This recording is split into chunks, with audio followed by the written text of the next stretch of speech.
good evening. It is Thursday, the 17th of February 2022, and you're listening to University Radio York's Candidate Interview Night. I'm William King, and over the next 5 hours, my top team of interviewers will be speaking to every candidate running for every position in this year's elections for the University of York's Students' Union, that's USU.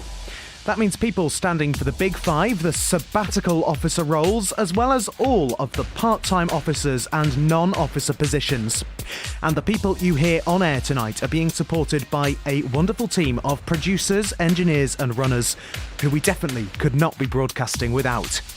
We're live on 88.3 FM, 1350 AM and online at ury.org.uk/CIN. And with me through the night, it's Scarlett Desorga. Thanks, Will. As we go through the evening, we'll be joined by each of the 4 current UC sabbatical officers not running for re-election for a look back on their time working at USU and find out a bit about where they're heading next. Tonight, we're here for you, the students. So let us know who gets to know next week for who you want representing you. You can get in touch via the website, ury.org.uk, to let us know what you want to hear from the candidates. Over in the green room, it's Claudia and Beth.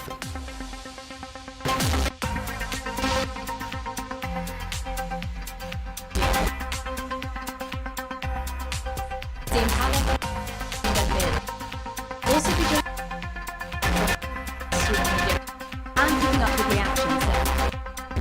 2022. Tweets come up on the tweet wall, and now back.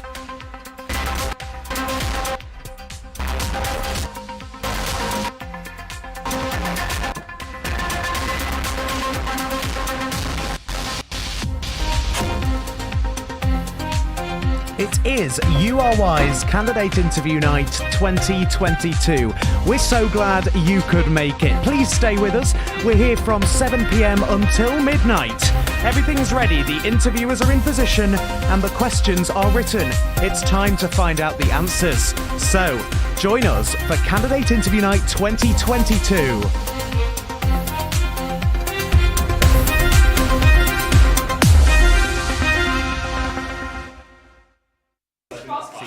This evening. No, they're coming back here. They're coming back straight after. For like 2 minutes. We're going to start this evening by handing over to Claudia, welcome. We're here for the fun bit. So if you're listening for the interviews, if you see this green background, wrong place. But interviews are coming. We've got a BAME officer coming straight up.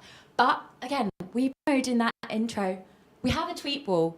If you would like your tweet to be back here, it's #election 2020 or #CIN22.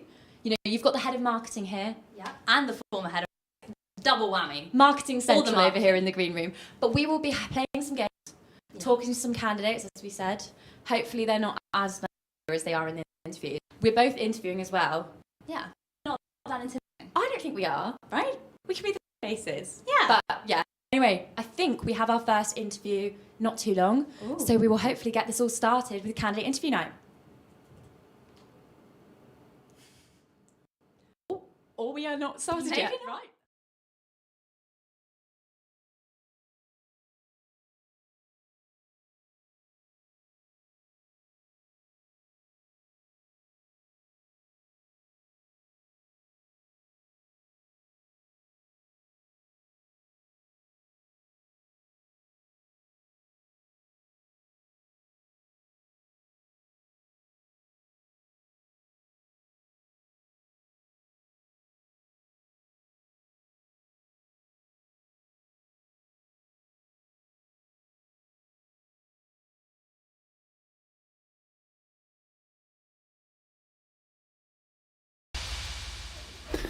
Hello, I'm with Phoebe and Timmy, who are running to be BAME officer. Hello. Hello. So you're promising, or your 3 main points are active BAME reps in all the colleges to support the well-being of all BAME students, consistent communication to students of the university plans to improve the BAME experience on campus, and inclusive and informative events designed to increase the awareness of other cultures and belief systems across the university. That is the correct answer. So Timmy, you're a BAME rep at Derwent College. Does that influence sort of your first policy at all? Yeah, so I definitely feel as though there is a disparity in terms of the events that are being held between college to college. I think I'm quite lucky that last year I also worked alongside Zara Sharif, and we made it our mission to be as active as possible. And I think Derwent is now well known for having really large BAME rep events. But I want to use this position to make sure that this is the same sort of standard across all of the colleges and their BAME reps and what they do. Good answer. So, how would you intend to improve the consistency of communication to BAME students? I mean, Both of you. okay. No, I think you go first. obviously, as she was saying, her college was quite busy, and in terms of my college, not so much. So I think it's just having that communication across the board, like through group chats, and actually actively communicating with people and saying, okay, what are you doing? What do you want? What are you trying to do? What do the students of your college say? What have they heard? How do they feel? And so just through like group chats and I think just us being present and actually representing people and showing our faces about and different things like that would definitely help with the communication aspect. Yeah, just being that bridge and knowing that, let's have a centralised Instagram page, for example, that makes people aware of events that are going on, or networking with people and, putting people in contact with each other. Just things like that. It's simple things, really. Yeah, so that sounds all really good. And your manifesto includes some details on the sort of events you'd like to run, but I don't know if you'd like to explain them to... Yeah. I'll tell them. Yeah. So we are currently in the works of running the University of York's first ever multicultural fashion show. On the 26th of April at the Biltmore. We are super, super excited. We are looking for models of all shapes, sizes and genders to come and represent their culture, their ethnicity and their beliefs. So if you want to sign up, message me. Hopefully you'll see posters around. It should be really, really exciting, yeah. And even just with that, I think the biggest thing is just representing all different cultures and backgrounds. And just having, I think through art, like people are able to see and connect more. So it's like, yes, you can hear me talking about my experience, but if you see my experience through a showcase, through fashion, I feel like you appreciate a lot more. So like she said, do you know what I mean? If you want to sign up, but be there, be square. Honestly. Thank you, that's all we have time for. That all sounds excellent. I'm Thanks. Ben Allen, and I'm joined by Ben.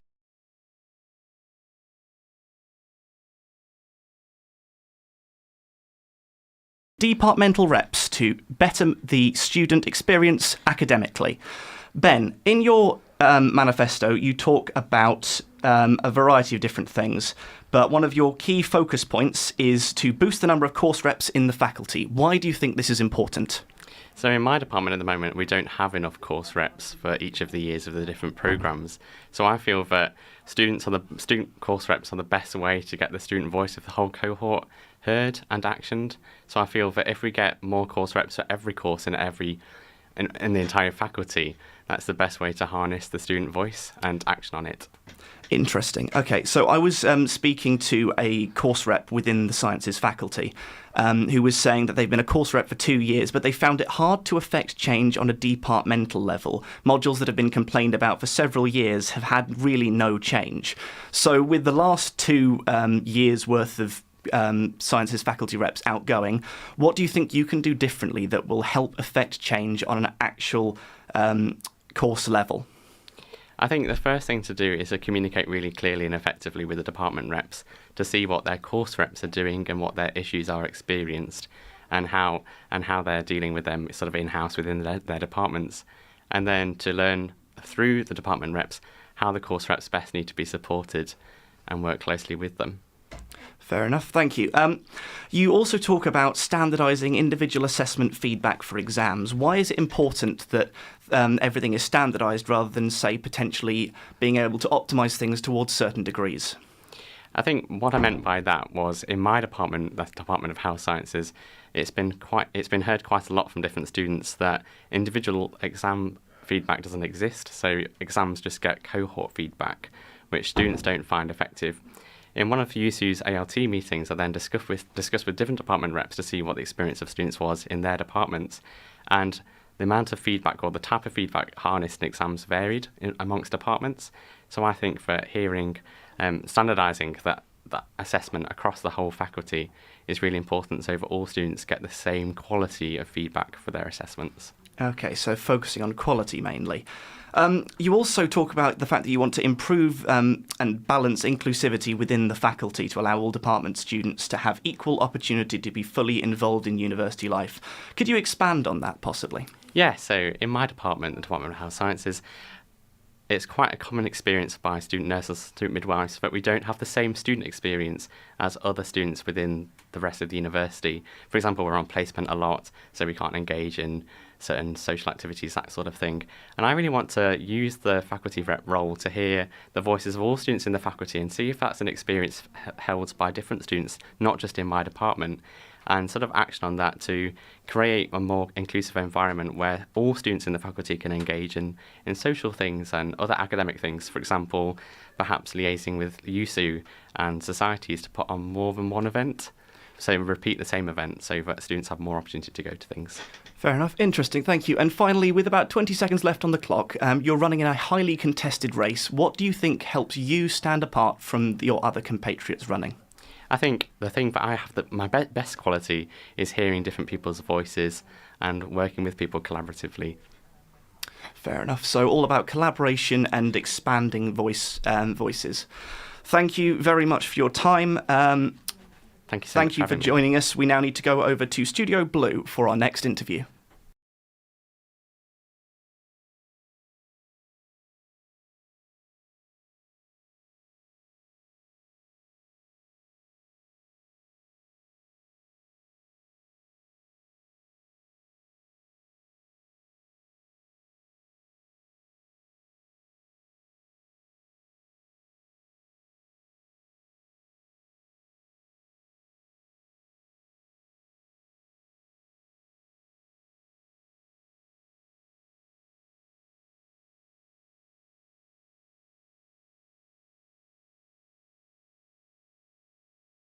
I'm Zoe Irvin, and I'm joined by Lex and Ambrose, and they are running for the LGBTQ plus officers. So my first question is, so you two are running as a group. Have you thought about what challenges that may arise and how you deal with those? So thanks very much. I think one of the main challenges will, of course, be like coordination. But I think we'll deal with it pretty well because we see each other regularly anyway, because we're really close friends. So I don't think it will be that much of a challenge, but more like kind of an enhancement almost, because I think we complement each other pretty well. I think that we also will be able to like delegate different roles as well as like because my main interest personally is more of like the admin stuff, like the self ID services, like coordinating stuff with that, like stuff that like doesn't necessarily involve events, but involves like active action. Whereas I think Lex is like very much more tailored towards like being like a voice for the people. And your manifesto speaks a lot about education, and so what topics do you think are most important and critical that you'd like to focus on, should you win this role? I think that definitely like the most important things that we are lacking right now in terms of LGBTQ plus education is definitely consent and sex ed. Those are two very important points where like of course we have like consent talks and stuff like that. They don't really go into the intricacies of what it means to give consent as an LGBT person. The same with sex ed, like we understand about like we all know about the free condoms and stuff like that, but like we aren't told anything about anything else that might be used for like people with different like genitals and whatnot. I think it's also really important to address people who might not be as educated themselves, like addressing allies directly, because I think there's a big thing of like people are expected just to know things, whereas that is quite difficult because obviously if you go on the internet you can find a lot of information, but you might also slip into a hole of like turf rhetoric or even worse, like that you get like more right leaning than you were before. So like we really want to educate people like firsthand, that they get like people that are like self-ID as LGBT to talk about it. And your final pledge states to create the most supportive, intersectional and inclusive community possible. And so how do you plan on achieving that? I think the main problem, like whenever we think about LGBT rights in themselves, is that we kind of view it as a vacuum. So we don't really consider the intersectionality, so like kind of like what it means to be black and LGBT, what it means to be an international student and LGBT. So we really want to have support specifically for those groups of people, especially trans people in those groups, like disabled, POC, international, who may find it the most difficult to have their LGBT experience like at university. I think we can really help with it because we personally have experienced a lot of this. Obviously, like Ambrose is a person of colour. I am also disabled, which means that like we have a lot of experience that can help us really focus on issues that personally affect like the intersectionality of it all. Mm-hmm. And so, yeah, we're coming towards the end of this interview. And so thank you so much for joining us. Good luck with your election, of course. And we're going to be handing over to Studio Red for our next interview, which I think is for the role of women and non-binary officer.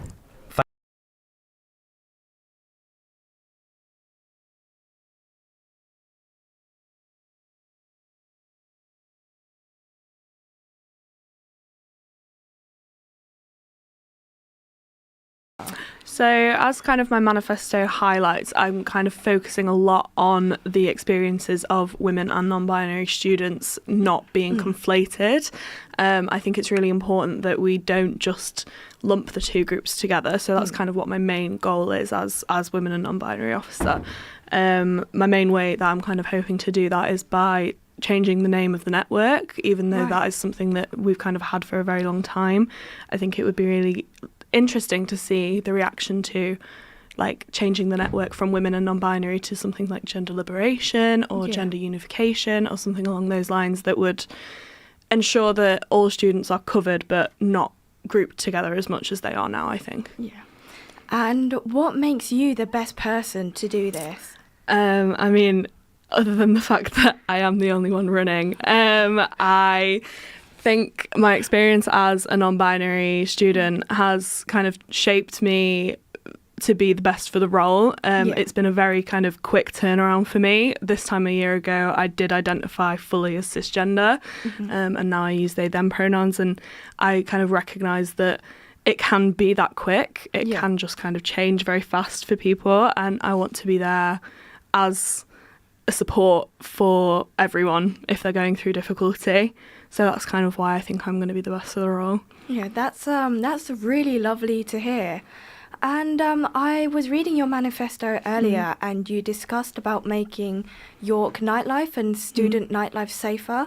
And I was wondering how you were going to do that whilst still kind of using current protocols and how you would develop it. So in the case of using current protocols, obviously, I think I want to ensure that all of the work that's been done by Kelly Barmer is maintained, because she has done so much for on-campus and off-campus nightlife, making like with spiky tops and covers for your drinks and things like that in like the courtyard and the glass house and things like that, as well as just making our bars and clubs safer in York overall by just kind of creating a community of safety has definitely been something that's started in York. So I think I'd like to continue that, as well as continue the work that's been done by the current women's and non-binary officers and the Last Taboo York branch, which I've worked closely with.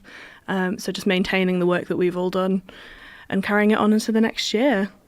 That's really positive. And going back to the earlier topic where you were discussing supporting everybody without necessarily putting them into a category, do you think you would do you were talking about reforming the name, do you think you would make like a society under that name so that you can all kind of go out? Like, what's your kind of view for the future? Yeah, I think a society would definitely be something that everybody would benefit from. I think it would be important for a lot of people's gender identification kind of journey to be able to spend time in a drinking capacity or in a non-drinking capacity, you know, spending time with people who are on the same wavelength as them. I think that would be really important. So sort of forming a society underneath the name of the network would be probably one of the most beneficial things that I really want to implement. So that's kind of my main goal. Thank you for joining us. We will now be going over to Studio Blue for our next interview. green room. Back. Exclude in the middle of interviews. Let's get started. Yeah. I'm sure getting, they might have a SAB. Are they looking forward to, Claudia? I'm particularly looking forward to, well, all of the interviews, to be fair, they're all great. It's always interesting hearing what to say. Come on, favourite.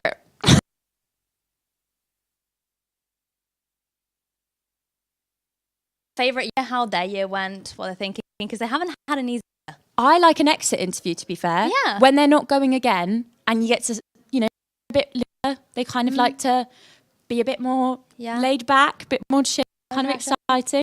Not as much pressure. However, when they're running again, is on. An incumbency. Yeah. That's a good political word. The PP. We should probably look at the tweet wall.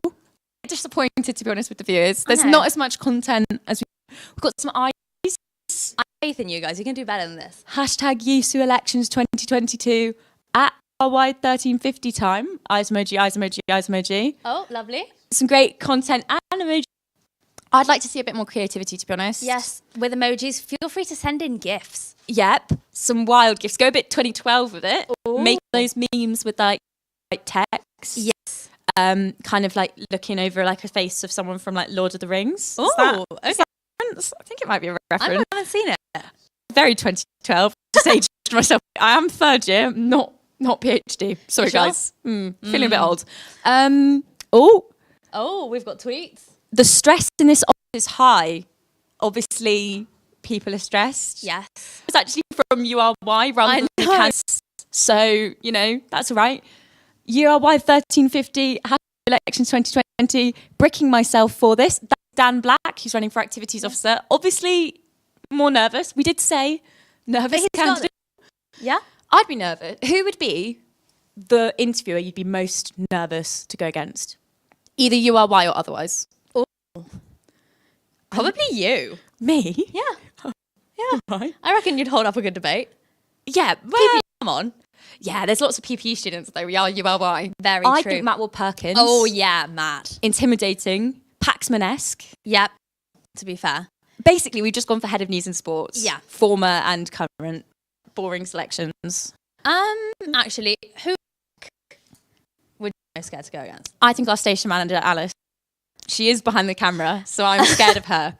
She's really friendly. She's smiling at us. Lovely. We're approachable, guys. Yeah, we promise. To be honest, I think that we get more stuff coming from the school. So remember, tag USU elections 2020 or hashtag 2022. 2022? Oh. I know we're still 2019. It's not happening. It's not happening. It's been a while. We're in 2022. 2022. So, key number to remember for the hashtags. Already going down. It's downhill from here, guys. But no. The only way is up. The only way is optimism, please. I don't know if we're going to be lasting till midnight. Not. I mean, I'm asleep. I pulled an all-nighter. Definitely shouldn't have done that. And then I did field work this morning. 9 to 2. No. Almost ideal. It is USU election season, though. So I think if there was to be a CIN this year, which I don't believe there is. You can make and us. Yep. But if there was, I do think that sleep deprivation would be a number one. Oh, yeah, tick on that. What else? I'm trying to think. What's the CIN? Tick off this. Okay, I think keywords we're going to get today. Unprecedented times. Yep. Transparency. Oh, yeah. Communication. Yeah. But now, back to the studio. I'm Will Rowan, and I'm joined by Dan Black.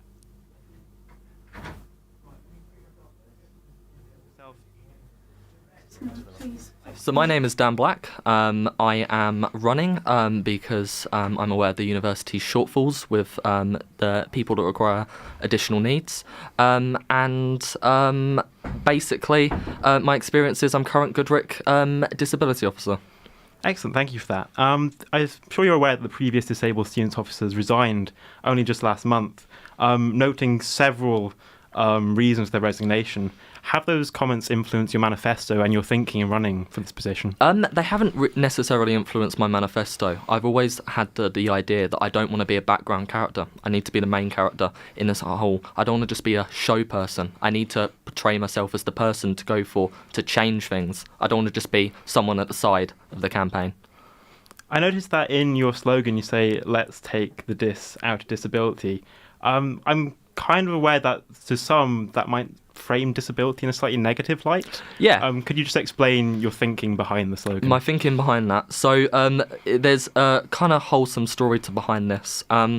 My grandfather, who's no longer with us, said to me when I got originally diagnosed with my hidden disability, is you need to take the dis out of disability. And I've always resonated with that in myself. So I can see why it would, to some, be seen as let's take something else. But I'm taking it from the point of view that everyone has the ability to be their best self rather than be disadvantaged by whatever, by a diagnosis, let's say. Thank you for sharing that. Currently, you mentioned in your manifesto there's emphasis on equality and diversity as part of the role. Currently, equality and diversity training is only an optional module for PTOs. Do you think it should be compulsory? Absolutely, 100%. Equality is something that everyone needs to strive on, and I know that this isn't specifically PTOs, but if we look at stuff like disabled students and people that require accessible needs in lectures, they're not getting the best of them. So absolutely 100% it should be compulsory. Everyone needs to be equal. Everyone needs to be fair. We need to live in a forward-thinking society rather than going backwards. I'm talking about kind of moving forward. COVID, I think, has shown that there can be rapid changes when there's a need and a will for it. Do you think any of the changes that have been implemented during COVID should stay? For example, online lecture provision. Online lecture provision should stay in a sense that it should be there as a backup, and it should be the exact same provision as it was during the lockdown. It shouldn't go down because lecturers do not have the time to dedicate 5 minutes out of their day to edit out a recording and make the muffle and the coughing in the background go to and fro. So I'm thinking we need to essentially keep an online provision, but also keep an in-person provision for, let's say, for people that need to go to lectures and people that don't want to stay at home all day. So we're not just wasting the time here at York and losing all our money.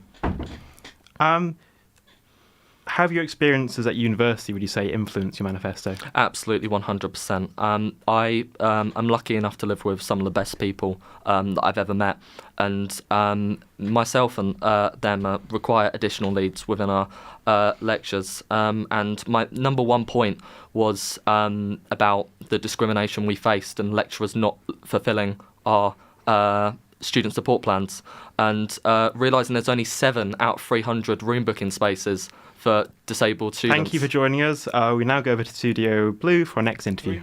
3, 2, 1, go. Hello, and I am now joined by Eleanor and James, who are running for volunteering officer. So let's get straight into the questions. First off, nice and simple, why should you be our next volunteering officer? I believe that we would be good for the role, as we've already taken an active part in the York Uni community with our roles as James College events officer and James College captain of hockey. And I believe we have developed the skills of leadership and teamwork that are needed in the role, the volunteering officer role, and these skills will be transferable between the roles.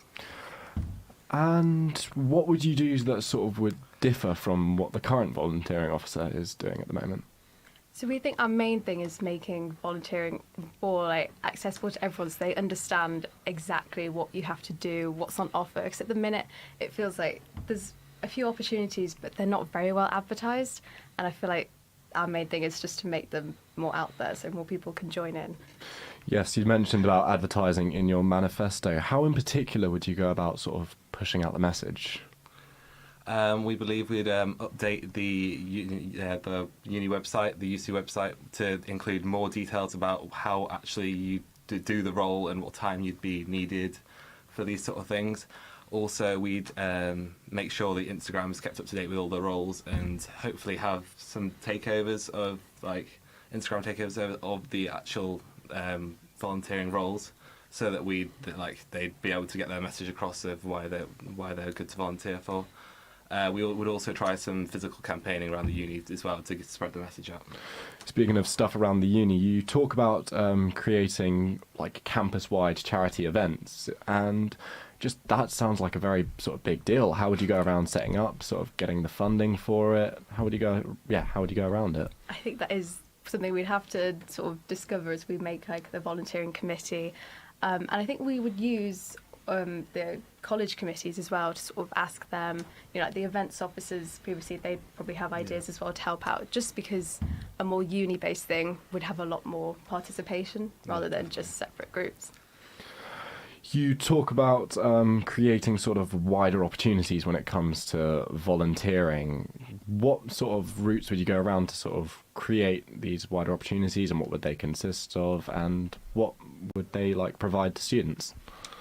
We'd communicate with the obviously USU and the university charities to see if there are any spaces and options around campus or in the wider, as in the wider of the York, that any options available that we could fill with volunteers, and we would try to like keep a breadth of options open so that volunteers are not just directed down one route. They can choose whatever they like, sort of pathway they're most interested in. Your election opponent talks about sort of creating a volunteering hub created by university volunteering groups, careers and placement teams, as well as local partners. Do you know sort of much about this at all? And if you do, what are your general thoughts on it? Not really sure what that sort of entails, but I imagine, we'll have to see what his manifesto says, but I'm not sure how that's Yeah, collaboration's definitely key to the role, and we definitely look into like collaborating with like the wider community as well to make sure there are as much volunteering options as possible. But we'd go about that as we got into the role, and find different groups to collaborate with. Lovely, thank you so much for your time. And now we are going to throw to Studio Red for our next interview.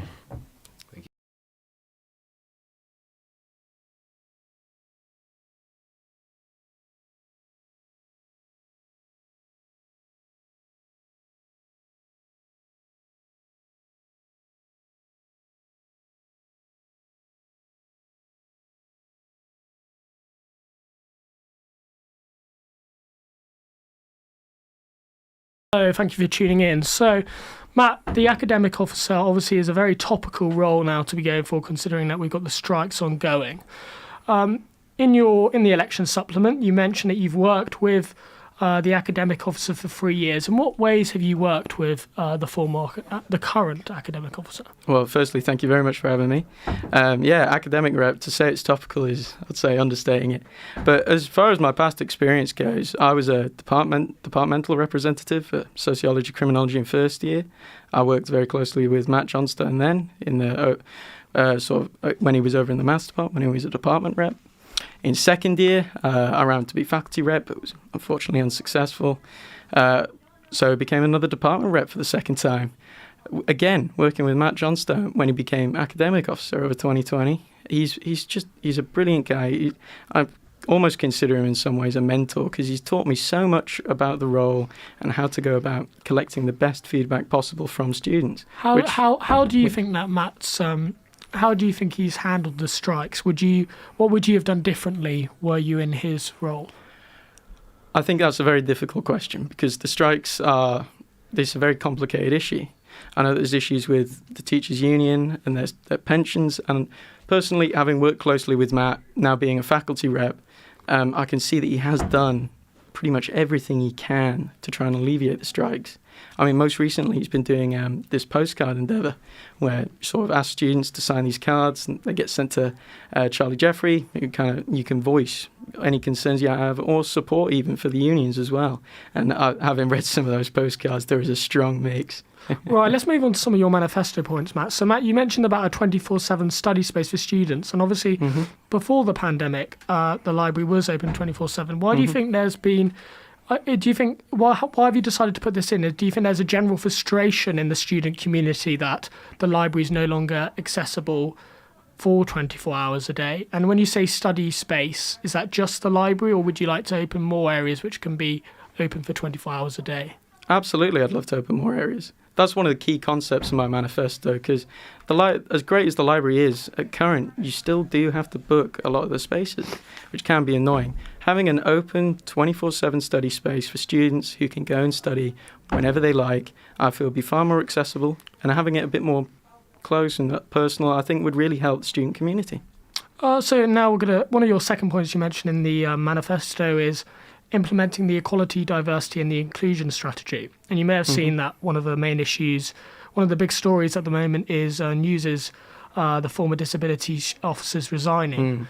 How would you go about trying to ensure that the union is more inclusive? What would you do? Well, this is a great question. In my past few years, I've been working very closely with departments to try and decolonise the curriculum.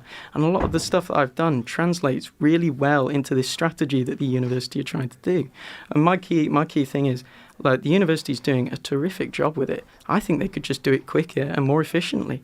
And that's all I'm going to try and improve, because as academic officer, you do only get 1 year. So I'm trying to be somewhat realistic with my manifesto points, because I know sometimes you get these people who put all sorts of stuff on their manifesto, and you just look and you say, that's not feasible at all. So my whole thing is, look, the university's doing this already. I think we could do it better, and I think we could have this turnaround in a year or less, and have it just... On your